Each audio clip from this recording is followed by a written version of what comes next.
Great morning, Facebook, Periscope, YouTube. Hey, y'all. Good morning, good morning, good morning. How are you? You guys come on in. Let me know who's here. Let me know who's here and where you're tuning in from. Let me know who's here and where you're tuning in from. Y'all, this is going to be fire. Oh, I'm so excited about this word.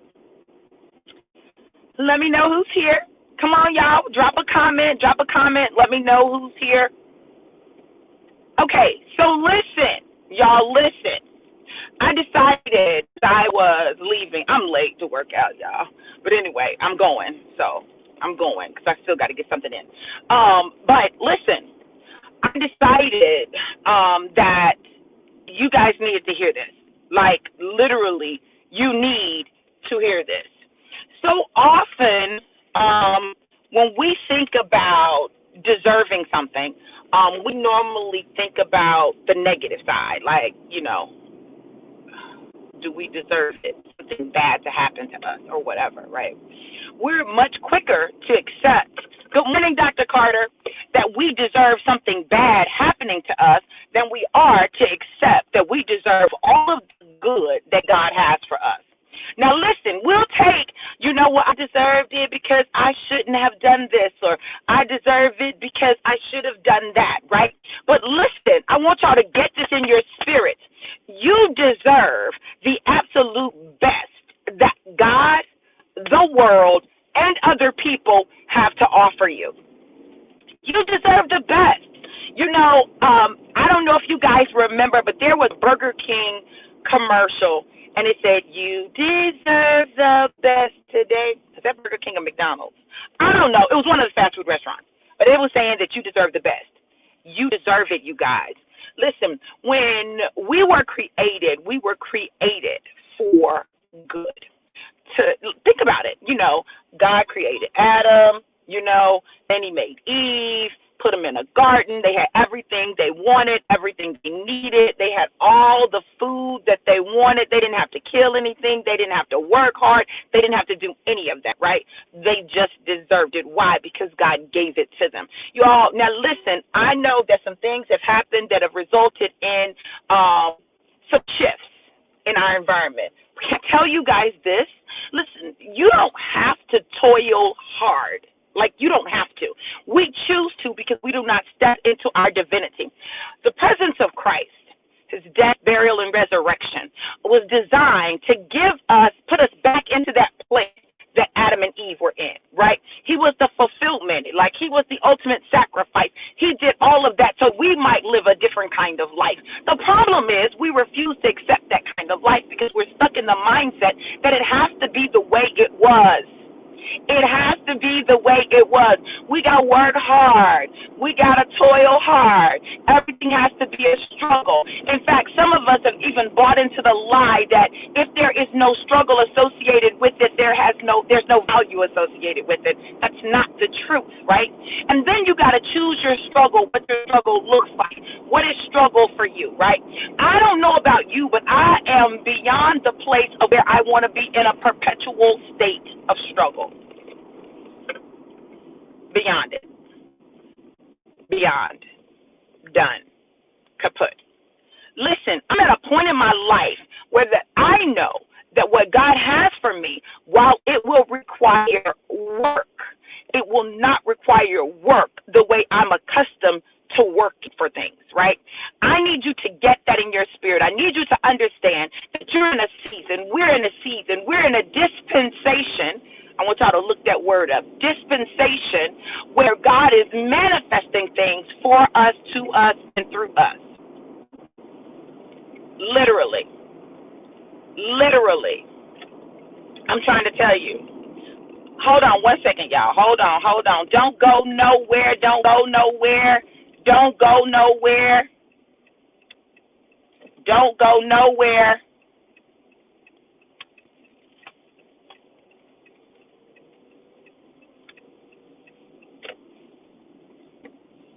Okay, I'm back. So listen, we're in a dispensation where God desires to manifest things for us. Like literally, we are under what's called called an open heaven. What does that mean, Dr. V? When you're under an open heaven, that means that you got to be careful what you say, that you will produce what you say, like that. Hear me. We are under an open heaven. That means what we say, good or bad, manifest. Now, you get to decide what you do with your open heaven. You get to decide what you do with your open heaven. But let me tell y'all this, because I want y'all to be real clear. So when y'all start seeing stuff on my timeline, when y'all start seeing stuff happening in my life, when y'all start seeing stuff, y'all will not be surprised by it. Listen, in this dispensation, I am tapping in fully to the manifested promises of God.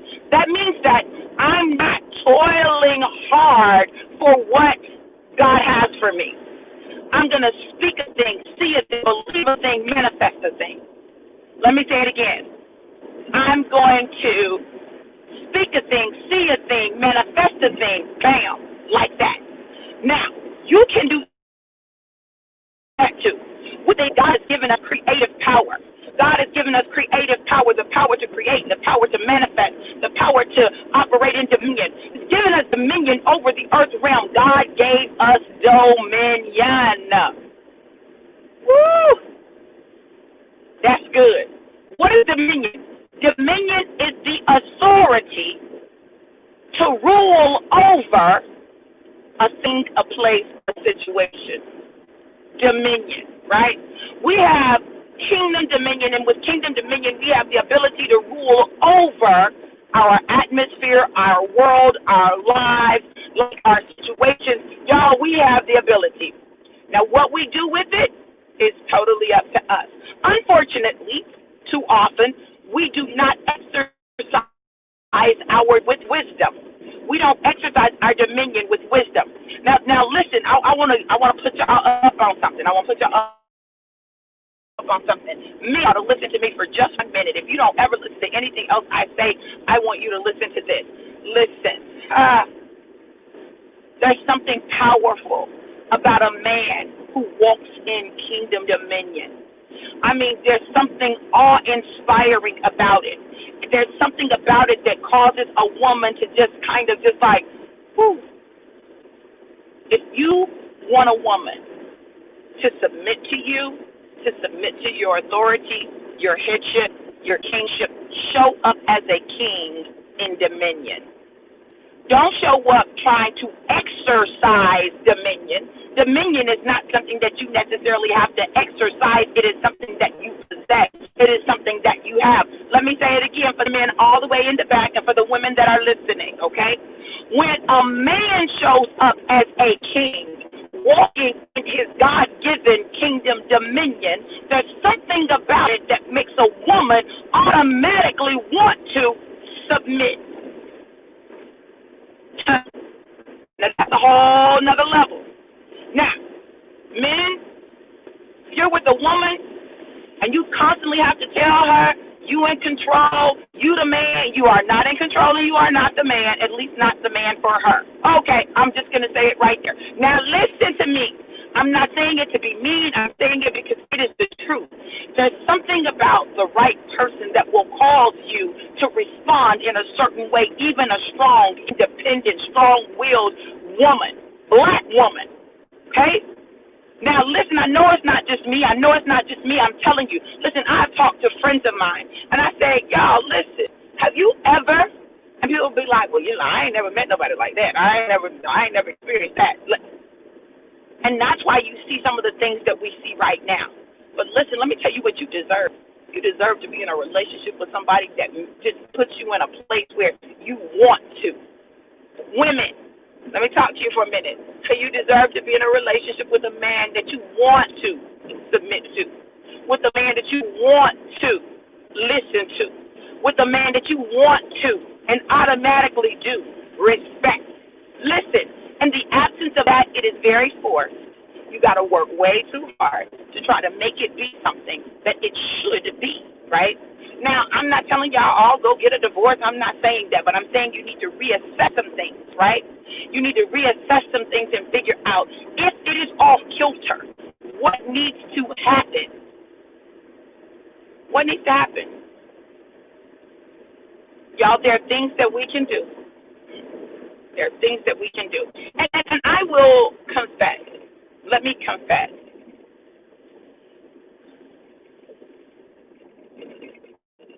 I've not always done that, right? That whole submission thing, like that's a whole, whoo, honey, listen, I went through a whole rebellion against the thought of it, of submitting to a man. But do you know why? Let me tell you why. What I saw in my life was I saw the women in my life, the women in my family, relationships with men where they submitted and those men cheated on them, they mistreated them, they did all kinds of things to them. And I made a promise and a commitment to myself that haunted me. Listen to what I'm telling you, and I want y'all to think about words you've spoken over your life. I made a promise and a commitment to myself that has haunted me, and that promise and that commitment was I would never, ever, ever allow a man so close to me that his actions, his choices could devastate me. What did I just say? I said, I'm never going to allow myself to fully open up and love a man. That's what I said. It wasn't the words that I spoke, but that was the end result of it, right? What I'm telling you is some of us have spoken things over our lives and over our relationships that are haunting us today. And if you want to see true change in your relationship, you don't have to pull those words back. You got to cancel them out. You got to replace them because there's some things that God wants to release into your hands and into your life, but he cannot release them because you are not ready to handle them. So today, I need you to know that you deserve God's absolute very best. You deserve the best that God has to offer in terms of business, in terms of finances, in terms of relationships, in terms of family, in terms of spirituality, in terms of peace, in terms of joy, in terms of love, in terms of health, in terms of wealth, in terms of every aspect of your being, in terms of your mentality and your psychology, your intellect. Like you deserve the very best. Now, some of you will get it.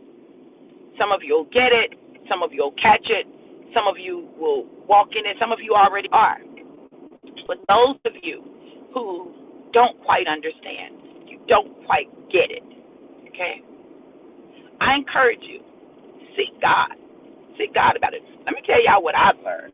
I've learned that when there is confusion about anything in my life, when I seek God, God gives me clarity.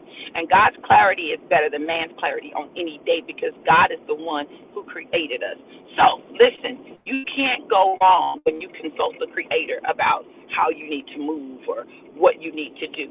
There's some things that we've been doing and we've been doing them wrong. We've been doing them backwards. And we've been doing them wrong and backwards because we've listened to people and we thought the people had the answer, only to discover the people were dealing with the same things that we were dealing with. But we're listening to them and we think they're the experts, only to discover they're not.